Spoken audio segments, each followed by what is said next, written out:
उठ कर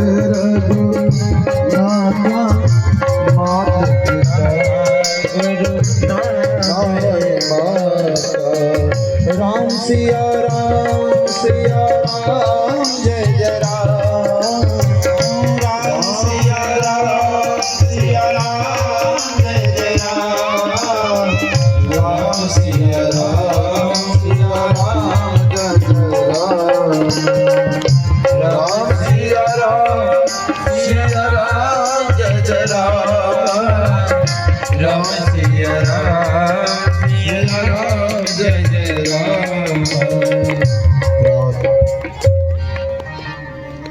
इस प्रकार मेरे प्यारे, विशेष रूप से बालकों को, बच्चों को तो चाहिए कि प्रतिदिन तो अपने माता पिता, अपने इष्ट देव को, और अगर भगवान गुरुदेव की प्रतिमा घर में रखी हो तो उनको सबको प्रणाम करें। बोले महाराज इससे क्या होगा?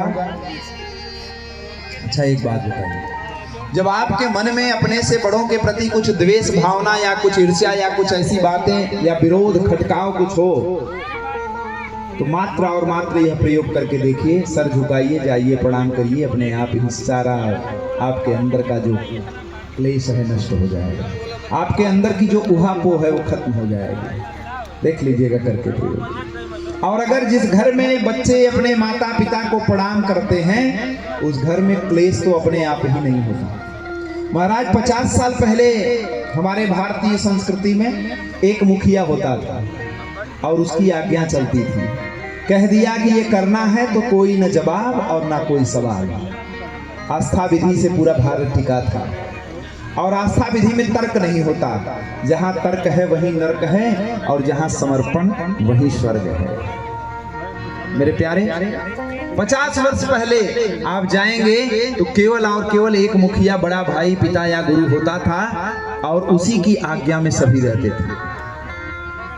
धीरे धीरे समय बीता और पश्चिमी सभ्यता का प्रभाव बढ़ा। इसके बाद हम क्या करने लगे कि हम आपस में बात विचार करने लगे, संवाद के माध्यम से घर चलने लगा। राय बात ली जाती थी, भाई उनसे भी समझ लो, उनसे भी समझ लो, फिर जाकर के कोई एक बात आती थी, फिर सब उसका पालन करते थे। वो भी दौर चला गया।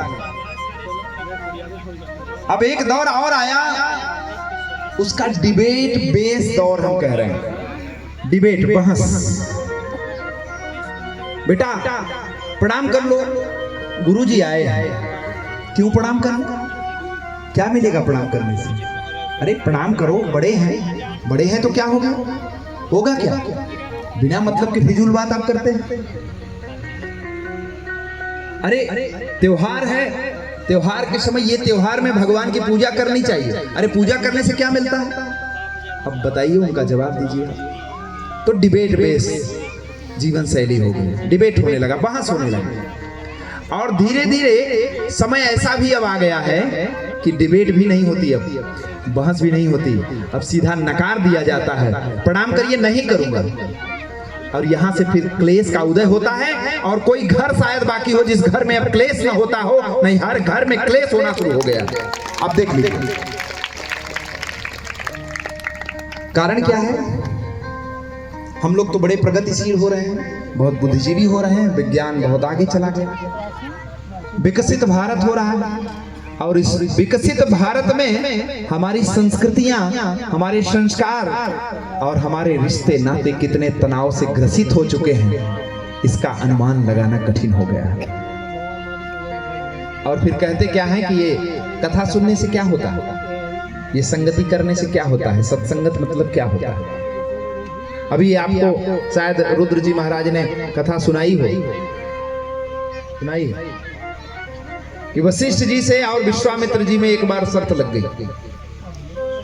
विश्वामित्र जी अड़े रहे कि मेरा तपोबल जो है ना वो बहुत बड़ा है, तपोबल बड़ा होता है। वशिष्ठ जी ने कहा कि सत्संगत का बल बहुत बड़ा होता है, कि सत्संगत से प्यार करना सीखो जी, जीवन का उद्धार करना सत्संग